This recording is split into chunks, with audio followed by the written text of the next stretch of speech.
So, one of these weekends, I had the pleasure of meeting up with some ladies that are in a chat that I started on Facebook. And we went to this wonderful woman's house. She hosted us and she showed us around her nursery. And we got to learn a lot from Lisa. And this video is about that. I literally walked out to my back porch and got herbs and collard greens. That's what I want to do my herbs in. So do you have individual pots on each corner, or they? So I got the little ones from Dollar General. yeah, I mean those Dollar are a Tree. little bit different. Now that would operate more like the top of that one. See that top is real full. Those are herbs I started last fall. And have eaten them. I didn't have to protect it or anything in winter. And that is just like one big pot, kind of like the one that you get at the dollar store. The individual ones, they are whole things, but they have a limited area for growing. But I was still able to grow collard greens, turnip greens, carrots, everything. Now I'm going in one of her greenhouses. Let me back up so you can see this pretty greenhouse. This thing is pretty.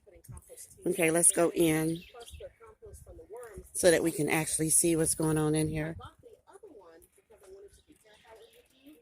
I am loving her setup. I love this setup. Oh, it sounds like it's trying to rain again. She already has her tomatoes growing. I don't know if you can see that tomato. Yeah, she's already got tomatoes growing. And when I tell you it's warm in here, it's got to be at least 85, 90 degrees in here. At least. It's got to be. So I love this greenhouse. Okay, let's go back outside. The more likely you are to keep away bugs, because different leaves confuse bugs. Hi, lady. Hello. How are you? Wonderful. Everyone, this is Claire. She's a fellow educator and colleague. And she's also a grower. What could you bring me?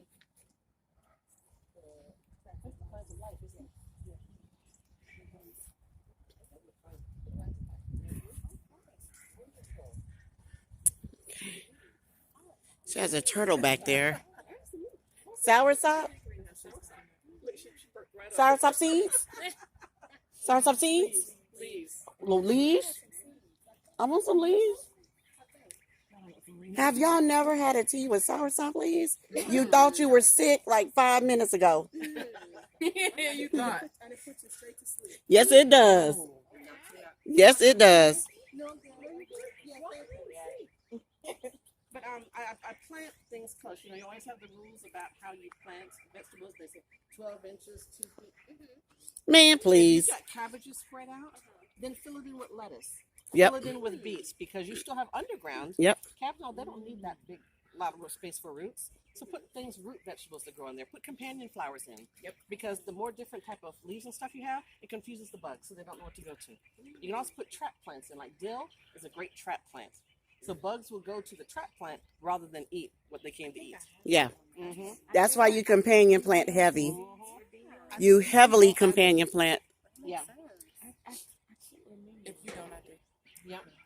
So one of my favorite grows chamomile. Those are chamomiles right there. And that's a prolific producer. You will have flowers constantly, and it comes back. Are you selling your chamomile? I am selling the chamomile. Okay. Well, you just let me know what you're selling so I can pull out my card. And then this is psyllium. You ever grow psyllium? Do you know what psyllium is? No, ma'am. You know what Metamucil is? Yeah. Metamucil is psyllium with a lot of sugar. Oh. So that's what they're like. This is pure psyllium. Are you selling it? That you can mix in. It's actually getting ready to start flowering, so it'll go to seed. So you'll have psyllium, which keeps you regular. Lavender. There's lavender. My nemesis. There's the borage, the ones that taste like cucumber. These are just a bunch of peppers and tomatoes that I'm sunning out here. You have purslane over there. Purslane will come back year after year. Yep, keep it in a container. It's like It's like a mint. It will spread. an artichoke. But you can eat purslane straight off the stem. Yes, you can. Or put in the salad. Those are artichokes right back there. Kind of spiky leaves back there. And look up what purslane is good for. It's so good for your body. Purslane. Oh. Yeah, they're fantastic. They're really neat. Yeah, purslane is amazing for the body. Yeah, absolutely. So good. And then, of course, there are so many different lettuces. People think lettuce is boring. And lettuce itself does not necessarily have a lot of nutrients, but it keeps you regular because there's so much water, like a watermelon in it. So good for you. Cabbages, all kinds of stuff we've got here. What's this right here? That's the chamomile. Okay, that's the chamomile. That's a German chamomile. I've got a Kellaway chamomile and a Zlotsky chamomile, which is a bigger flower. You do have everything labeled already, right? Yeah. Okay. But I've got the German chamomile that I do for my teas. And then the little skinny one right now that's getting some sun, those are lemongrass. And the lemongrass will get to be, that's a small lemongrass right there. Tall. My lemongrass was that tall. I put them in those white pots. And this wide. From that little thing this year, it will get that big. Wow. And don't forget, the seeds spread in the wind, so they spread. That's why it's bagged. That makes sense. Because you will have it all over the place. Makes sense. Your peppers and your tomatoes, they like the ground to be warm. So even if you put them in the ground now, you want to cover them when the frost comes. But don't be surprised, even if in the ground they don't grow right now. They really want it to be warmer. But also, when it gets above 85, 90 degrees, don't get rid of them. People say it stopped producing, it's not doing anything. They don't like that heat. People think that they love that heat and they can put it into the sun. Tomatoes have a chemical in them that they stop ripening.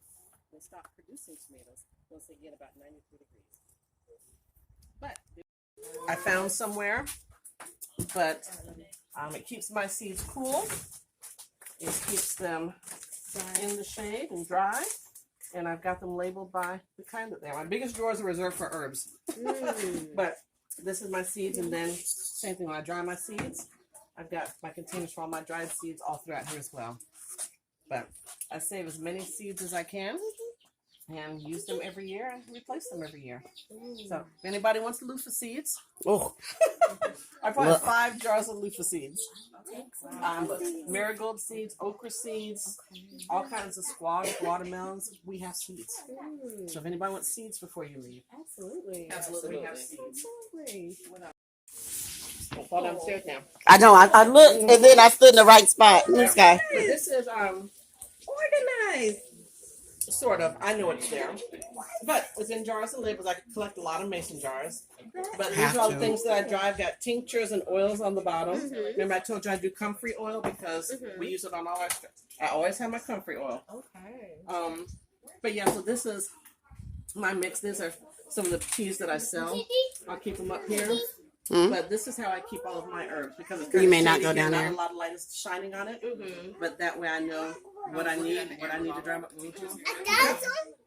You cannot go down there. And then Mason jars. Everywhere. yard sales are good for mason jars. People put them online a lot. Yeah, so I tell people I look for mason jars, and so they'll send them to me. Rarely do I buy them. Yeah. But yeah, I get them, I disinfect them. But this is where I dry off my herbs and all. And I actually dry them outside in the sun. So I don't put mine in a dehydrator or an oven to dry. It has it not as thick.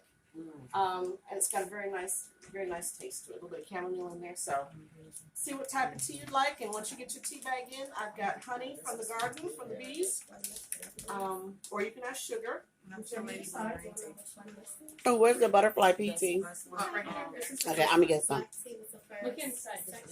We have butterfly PT. Honey and lemon. So you can decide what you like.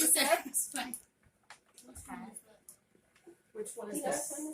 You have to smell it. It's either the mint or the black. And the mint will smell very good. I think I might have Toddy. You have hot toddy and then you have that lady blue green. Alright, Lisa's gonna come around with your hot water When you're ready. and as you know from a good English cup of tea, you always use very hot water with tea. You don't want lukewarm. Very, very hot. Soon enough. Okay, so I'm about to pour the butterfly PT. And you typically let your Now, tea butterfly PT is like a for bluish 3 to 5 minutes. purple. We'll pour it So I'm gonna pour it right now, so you can see the blue. and you'll You see the blue actually going see- into the cup. You will see the herbs in the tea bags. Now, because I don't chop them as I want to fine. show you something. When you mix butterfly PT with lemonade, can somebody pour this for me? Oh, no, I got it. You see, it turned to purple. So butterfly PT is blue, but when you add acid, it changes colors to purple. Give me that real quick when you get a hand, Lena. Right now, we're trying different teas All right, we have banana pudding in everyone. our teacups. I'll get a spoon for that. Okay.